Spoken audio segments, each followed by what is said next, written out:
Nah, nanti di Dewa Ruci ada 4 jenis nafsu. Kalau ini nggak saya jelaskan detail, kemarin di Ghazali, di beberapa sufi sudah dibahas. Jadi ada nafsu lawamah, nafsu sufiyah, nafsu amarah, nafsu mutmainnah.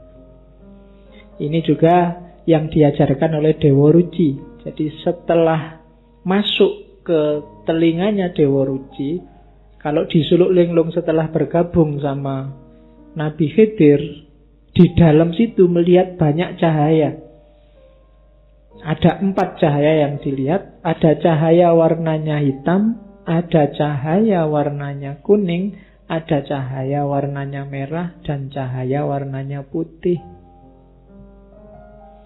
3 cahaya adalah penghalang, dan yang putih inilah yang tujuan. Cahaya hitam itu simbol pikiran yang gelap, batin yang gelap. Ya kalau di Dewa Ruci, 4-4-nya ini saudaranya sendiri Bima. Bima ini kan putranya Betara Bayu. Dia punya 4 saudara tunggal Bayu namanya. Sama-sama putranya Betara Bayu. Yang pertama Begawan Mainoko. Yang kedua gajah, jenisnya gajah, namanya Gajah Situbondo. Kemudian yang ketiga ada raksasa, namanya raksasa Joyorekso. Dan yang terakhir kera, namanya Resi Hanuman. Ini 4-4-nya satu saudara, 5 sama Bima Werkudara. Saudara satu Bayu, sama-sama titisan keturunannya Betara Bayu kalau dalam wayang. Nah, dipakai oleh Sunan Kalijaga jadi simbol-simbol nafsu. Yang Begawan Mainoko itu warnanya hitam, simbol dari batin dan pikiran yang gelap. Jadi jangan salah, orang itu memang yang menuntun hidupnya pikiran dan hatinya. Hati yang jernih, pikiran yang jernih. Kalau batin dan pikirannya gelap, ya dia akan tertuntun dalam kegelapan. Oke. Itu nafsunya namanya nafsu lawamah. Pikirannya jelek-jelek, batinnya mengarah yang jelek-jelek. Orang yang di level ini nggak bisa mbok tanya ke hatimu, nggak bisa. Hatinya sudah gelap. Jadi ada orang yang nggak bisa kamu nasihati, tanyakan sendiri hatimu. Hati nuranimu bilangnya apa? Kalau orangnya hatinya gelap, dia tanya beneran, keluarnya juga gelap. Itu yang sering orang tertutup oleh pikiran dan batinnya yang gelap.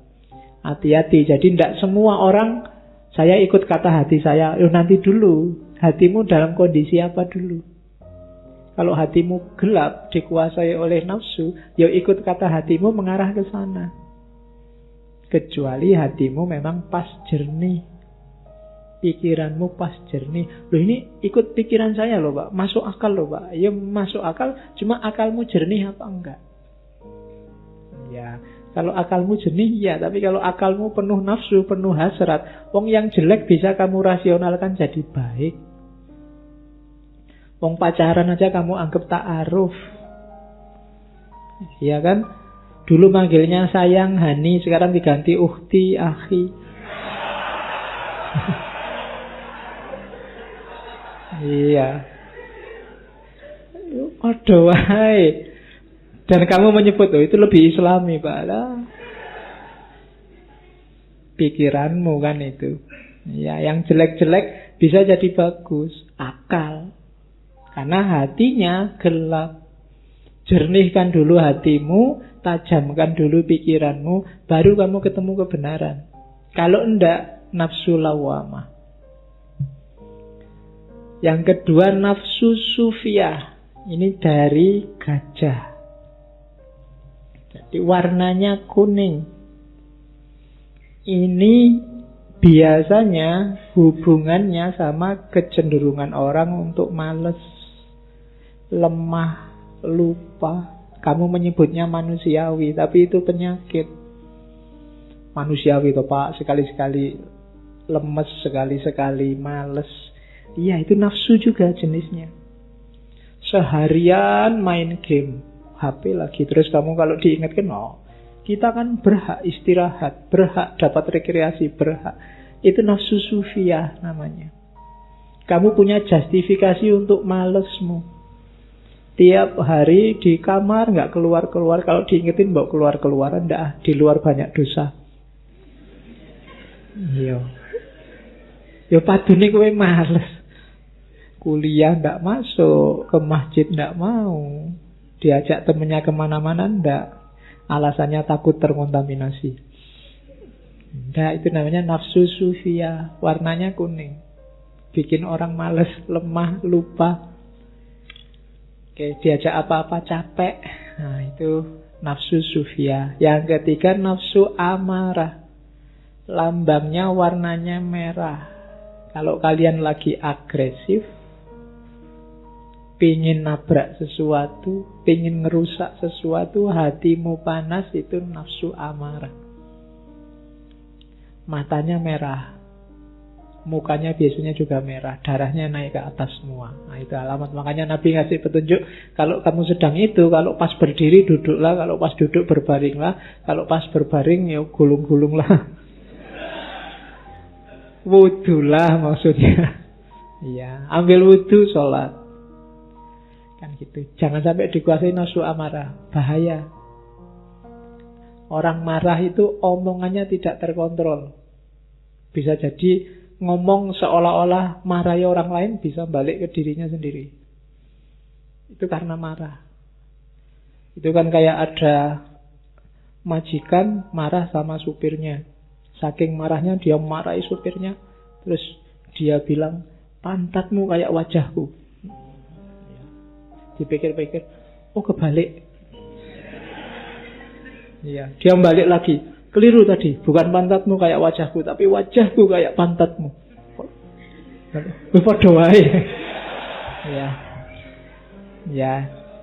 Itu karena sedang marah, pikirannya ndak tertata. Jadi hati-hati nafsu amarah ya, melakukan sesuatu. Biasanya kamu habis marah melakukan apa, itu kamu menyesal. Tadi nggak usah ngomong gitu, ngapain sih? Tadi kok aku ngomongnya sampai segitu ya? Jangan-jangan temanku sakit hatinya sekarang. Itu karena tadi kamu dikuasai nafsu amarah. Oke, kalau kamu merasa, wah ini marah ini, mundur dulu sebentar. Jadi dipikir dulu. Kalau mau marah, marahnya diatur. Biasanya nggak jadi marah. Ngomongnya ditata dulu. Marahku ini ngomongnya harus gini. Ya. Biasanya nggak jadi marah. Pokoknya jangan melakukan sesuatu kalau sedang marah. Bisa bahaya. Marah boleh, manusiawi, tapi jangan ditaklukkan oleh marah. Oke, nafsu amarah. Dan yang keempat, inilah nafsu mutmainnah. Pikiran jernih, batin jernih, aktif, tidak malas, tidak ngelukro, dan tidak dikuasai amarah. Kita sedang ada di ranah mutmainnah, warnanya putih, simbolnya Hanoman. Kera berbulu putih. Itu 4 jenis nafsu yang dinasehatkan oleh Dewa Ruci pada Werkudara.